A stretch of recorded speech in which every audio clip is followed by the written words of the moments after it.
Hey guys, Keith from KegLand, and today we're going to do a massive batch of rum. I've got this big 118 litre kegmenter sitting next to me, which we're going to fill up. And today we're going to use these products here. So I've got Bundaberg, golden syrup, and molasses. These products are obviously Australian-made product. Australia has a long lineage of producing a lot of cane sugar. So molasses is certainly something we do a lot of here. Anyway, this particular rum, I'm choosing this particular fermenter and also this particular yeast for a few reasons. Firstly, with the yeast, the Angel AG2 is an excellent choice. Distiller's yeast has some really nice sort of fruity esters that will come out of this yeast. The other thing is it's an absolute bargain. This yeast is so cheap, sold in a 500 gram brick on the website. And honestly, sometimes just a few 11 gram packs cost you about the same amount as a whole 500 gram brick. So a really good way to use this is to just split it open, pour in what you need, measure it out, and then seal it back up again. When you're trying to keep or save the remainder of the brick, you really want to make sure you keep moisture off it in particular. If you can vacuum pack it, even better, but that's a really good option. A lot of professional distilleries are turning to this one. We sell heaps bulk wholesale as well. So if you're a professional distilling company, then definitely set up a account with us and start ordering that one. Now, the reason why I'm using this particular kegmenter fermenter is I think they're a really good value for money. Look, obviously because these are manufactured using similar keg tooling, the keg tooling's basically stuff which is highly commoditized, I suppose. So these are produced really, really efficiently. They're a pressure rated vessel, so even if you need to push the liquid out of here, I can just use a little bit of CO2 pressure and push it up to a higher level or fill up the boiler and stuff like that. The other thing is they're also a really multi-purpose type of vessel as well, so really good for distilling. So for instance, you can use it to ferment in, and you can also use these two-inch ports at the base here to attach things like fermentation heating elements. So I've got this warming wizard, for instance. This is 125 watt. This is the one I'd recommend for this type of vessel. So you can put it in the side, and even if you're in a really cold part of Australia or somewhere else around the world, this is a really fantastic option to keep your fermentation at least heated to the right point. The other thing you can actually use this as a boiler as well. So I've got another element. This is one of several different wattages that we offer for this type of 2-inch size triclover. This particular one's 3.6 kilowatts, so a bit of a beast, I suppose.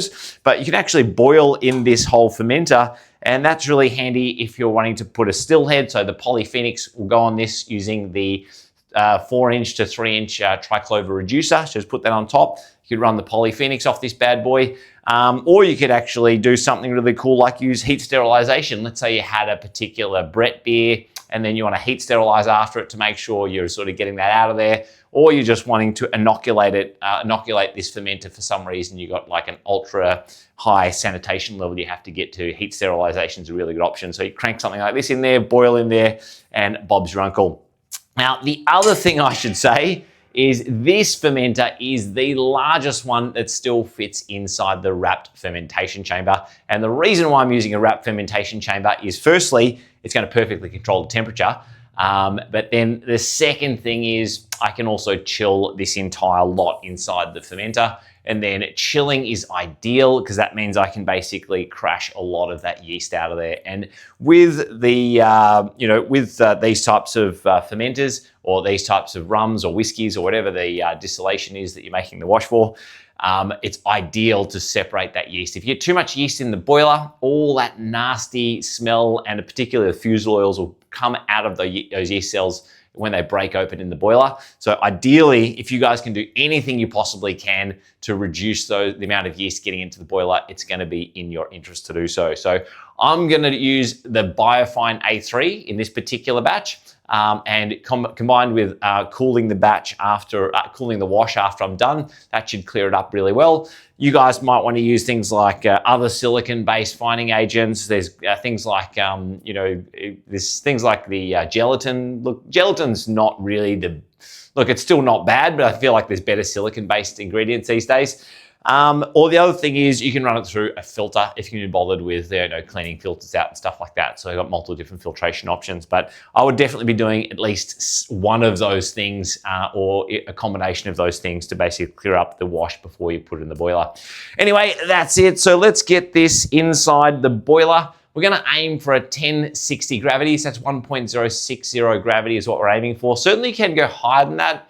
Look, my preference in this type of situation is I tend to try to aim for my ABV a little bit lower, because I feel like a lot of the nasty aromas will come out as the ABV starts to climb, especially up around 10 or above 10 ABV. So I, have a pretty good safety margin there. And the other thing is I'm doing such a large batch like this, like I don't have to worry too much about not having enough or not making enough bottles. I think there's going to be plenty of rum at the end of it. So I'll be happy with this kind of, this type of yield at the end, even though 1060 is relatively low for a distillation wash. Anyway, let's get stuck straight into it. In order to hit the 1060 gravity, I ended up with 10.6 kilograms worth of the golden syrup and 10.6 kilograms worth of the molasses. So I've got that inside the fermenter here with 110 liters of water, so a little bit of headspace. Look, I'm gonna start with a tiny bit of pressure just to suppress some of the fermenter overflowing, because I don't want this to be gushing out all over the place. So I'm gonna put the blow tie spunning valve on the top here just to give it like a few PSI and make sure that I don't get too much krausen overflowing. The other thing I've got is this angel yeast already added, so I've just poured this in. Actually, I went with 110 grams, so pretty hefty pitch there. And lastly, I've just got this pill hydrometer, so I've already got this one, and this is paired in Bluetooth mode. So I've got that Bluetooth, so it's going to be acting as the temperature probe for taking the reading, which is going to do the heating and cooling. So yeah, this has got the heating and cooling turned on already. I'm going to drop that in there like so, and it's already sanitized, of course, and crank the temperature up to 24 degrees Celsius. I think should be pretty good. And then we'll see how we go. Once I've finished the fermentation process, I might even upload the graph as well, so you can see how the fermentation profile looked and see how long it took to ferment out. Anyway, that's it, and I'll see you after the fermentation is done.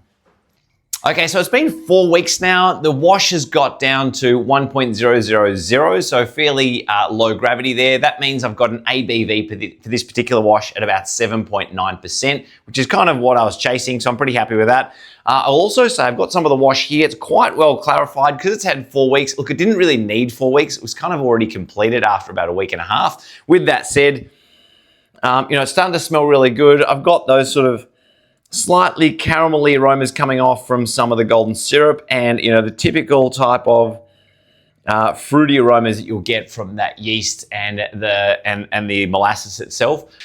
So basically I've got this still heating up. I turned it on about 20 minutes ago. It's already up to 56 degrees Celsius. And I've also got the still set up in a bubble capper configuration. So in this particular setup, I'm using 3 bubble capper plates.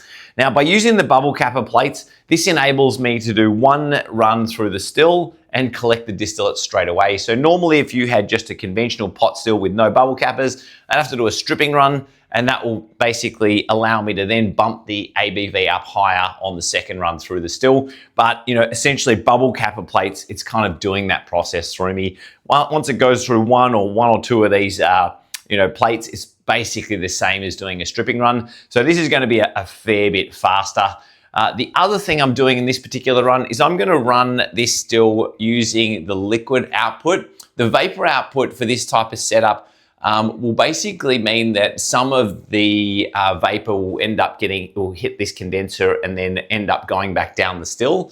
And look, I can run this process quite fast now for this particular, because I'm wanting to, retain some of those flavors and aromas. And if I was using the vapor output, because that has a ceiling limitation on how fast I can collect the vapor through this output, I'm going to reflux too much and leave behind too many of those aromas. So in this instance, what I'm going to do is I'm going to use this liquid output here. Once I get up to temperature, I'm going to open it up and just collect pretty much at full tilt. So therefore, everything that's coming up is condensing and then exiting the still straight away. So I don't want to get like excessive amounts of reflux. I'm not trying to create vodka here. Look, I love using the vapor output for vodka in particular, because I think it's extremely stable and it's really the preferable way to do it. But when it comes to rum, when I'm trying to smash it through pretty fast and I'm trying to retain a lot of those aromas and flavors from the wash, I don't think it's the best way to go. So this is how I've got it set up.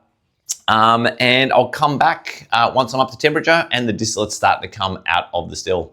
I'm about 15 minutes into the distillation run, and as you can see, I've got the Bluetooth probe out here, which is going to the top, and essentially I'm using this Bluetooth probe here as the sensor, so that's why it's reading the same temperature on the display here as 80 degrees Celsius. Also, I've started to collect the spirit, and I've opened up this little Hoffman clamp to allow the spirit to flow out into the shotgun or Liebig condenser. Essentially, what we've got here is the spirits coming out slightly higher ABV than what I'm after. So you can see 80, it's pretty close to 80% alcohol coming in, and it's coming through at about this rate. Now, because that ABV is quite high, I'm actually going to open this up even a little bit more so the spirit flows a little faster. As you can see at the moment, I've got a reasonable amount of the distillate, which is condensing, falling back down into the bubble capper. So I'm getting a little bit too much reflux, which is why my distillate's such a high percentage. And really I want to allow more of those flavors to come through in this process. So by opening that up now, I'll let this stabilize, and you'll probably find the ABV will start to drop in the next few minutes. So that's a beautiful thing about this still. It's really, really easy to adjust just by opening a clamp, and then I can basically target that ABV that I'm after on the output side. So it's literally been a couple of minutes since I've made that adjustment on this Hoffman clamp, and I emptied out the distillation parrot and refilled it. And as you can see, the spirit percentage has dropped into the target of what I'm chasing here. It's just a fraction under 70%, which is kind of perfect. Now, if you guys have seen other distillation units out there, they often would use basically a device like this. Now, this is called a shell and tube condenser. And as you can see, it's got holes that run all the way right through like that, because what happens is coolant water comes through here and it goes through this jacketed part of the column, and that means the spirit will condense and then fall back down. So by controlling the coolant flow here, it'll basically adjust the reflux ratio. So this is a different way to do it. And in my opinion, I really don't like this way, you know, especially when I've got such an easy option of just controlling this Hoffman clamp here. The Hoffman clamp controls the reflux ratio directly using the flow of liquid out of the column. So as you can see, there's two paths of the liquid that's basically condensing on here that it can flow. It can flow out here. And the more I turn this off, the more that's going to get sent back down the column.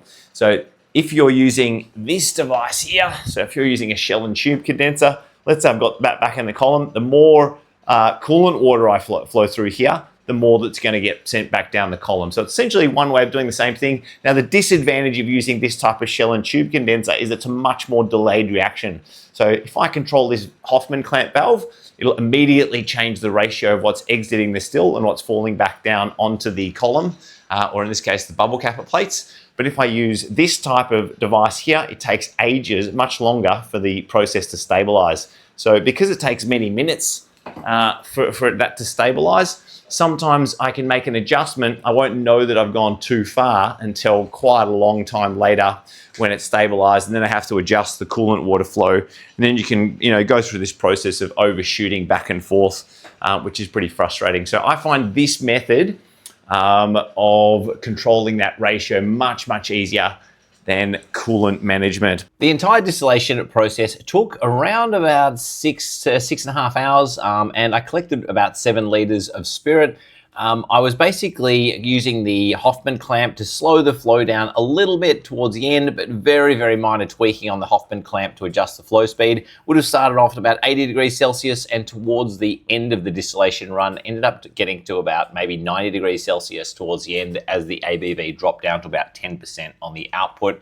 I will say this lab stand was really handy. Using these reagent bottles and the lab stand to collect the spirit was quite useful because I could adjust essentially the position of the jar and the height of the jar in relation to where the silicone hose was coming out. So I definitely recommend getting one of these lab stands. In fact, we might even stock these on the website in the future.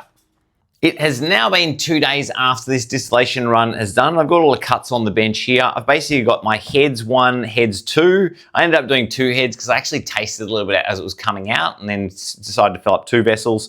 And then I've got basically most of the good cuts here, tailing off to this one. And then also number 6, I actually spilt some, which is why this vessel is looking so empty. So I was just being a bit clumsy. Oopsie. Anyway, the other thing I've got is also a glass of water here. Now, this particular water is RO water. Look, in Melbourne, unfortunately, you know, we've got a bit of an issue with our water. Is a lot more chlorinated than it used to be. Well, I feel it is anyway, so I prefer to use RO. And then I've got a bunch of these tasting glasses. So these are the actual beer tasting glasses, like a Teku glass. Look, I kind of like these stemless glasses. And you can really sort of get your nose in there to kind of sniff what's going on. Anyway, so I've got some of these. Last thing I've got is also this micro pipette as well. I do find these really handy for taking samples and watering stuff down. Now, because these spirits mostly are in the vicinity of 60 to 70% ABV, you don't really want to taste at that strength. It's really hard to get the aroma of what's going on. So you've got to water them down, and this is a good way to not waste too much spirit and also do things quite accurately. So what I can do is just get a little glass like this, measure out, for instance, 5 mils, and I'll start with the hearts, for instance. So I've got number 3 here, and basically sample that one,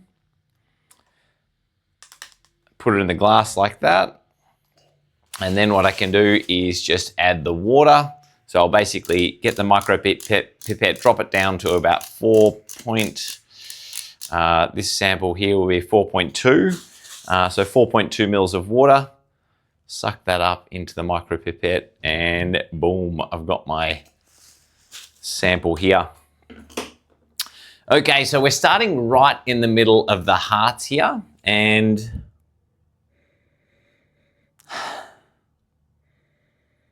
I'm getting some really nice sort of fruity characteristics. Definitely that's some of that molasses is coming through. Maybe ever so tiny bit about, maybe a tiny bit of sort of vanilla and fruit, maybe I'm sort of getting here, and a tiny bit of maybe, it's kind of weird. It's kind of like slightly, a little bit like sultanas or something like that, like kind of dried fruit maybe. Yeah, so that's definitely a keeper, as you'd expect, being in the middle. Look, let's start branching out towards the sides, and I'll cut back in another video where I'm sort of getting a bit of definition right at the heads and tails to work out where we're gonna land. All right, so I've worked out a bit of the lay of the land here and starting to work out what's going on. Had a bit of a taste. Now, these heads, I think I'm going to turf these ones. These ones here, well, I might put them into another batch potentially, but essentially this one and this one, I'm getting quite a lot of bitterness here and a little bit of bitterness here. So it's quite typical in the heads, you'll get a bit of that. And that's sort of quite undesirable for me. But once it switches over to this sample here, this is where it really starts to taste pretty good. So this is where I'm getting into some of that really nice sort of fruity aromas. Yeah, this is kind of like fresh fruity aromas. Some of those esters, I think some of that has come from the yeast, some of that ester production, which is smelling really good. Also get a little bit of kind of that kind of caramel or molasses sort of stuff coming through here. And then down at this end, I found that like right at this last sample where the ABV started to drop as well, this is starting to get quite kind of ropey, I guess is the best way to describe it. Maybe kind of like kind of earthy, I suppose, sort of maybe earthy, and what's the best way to describe it? Kind of almost a little bit dank and earthy, or it's like an old, little bit kind of sweaty and kind of dirty, I suppose. I don't know if I can describing this really that well, but kind of smells like a hippie, I suppose, best way to describe it. But I would say this one is, for me, that one is out. There's nothing too much attractive there. It really is a shame that I dropped a lot of like vessel number 6 on the floor, but you know, as such is life. But when I jump into number 5 and 6, this is still quite good. I'm getting still some fruity esters that are coming from the yeast, but I would say it's almost getting a little bit kind of peppery, I suppose, like spicy peppery. And this is more like that kind of dried fruit maybe. Like, so this is kind of like fresh fruit down this end, and then it's getting kind of more dried and kind of like yeah, a little bit of earthiness that I get on this one, but nowhere near as much. Definitely not that kind of sweaty hippie that I'm getting over here. But Yeah, this one tastes pretty good. So I think as far as this goes, I'm gonna get these cuts here, and then basically these are the ones I'm gonna oak age and then get them down and then see how that turns out. But I'm pretty happy with that. I'm gonna mix these all up together. I think the ABV, if I mix all these together, will probably be sort of around about that 65%, which is kind of like pretty close to, you know, that cask percentage I was sort of targeting. So I can drop these down, put them in an oak, and I might actually show you a new oak product that we've got as well. So I've got the spirit, I've blended it together, and I've got it in these bottles, which I'm gonna age in. Look, I normally would go in some larger flasks, but just for this video, I thought I might show you with bottles. Gives me an excuse to also show you how these oak sticks work as well. So these Polyphoenix oak sticks are some new American oak, which have been seasoned and basically just laser engraved on the side. The other thing we do is put a little small hole in the top. Look, I'll do a whole video on these oak sticks later and show you how to process them. But essentially what we've got is the uncharred version. So these are just raw American oak, which have been seasoned. But then we've also got a charred version, which you can buy. But what I would be encouraging you guys to do is basically get the oak sticks themselves and then char them yourself at home. Once you've charred them, they look like this. Basically, that's for comparison purposes, that's the raw oak.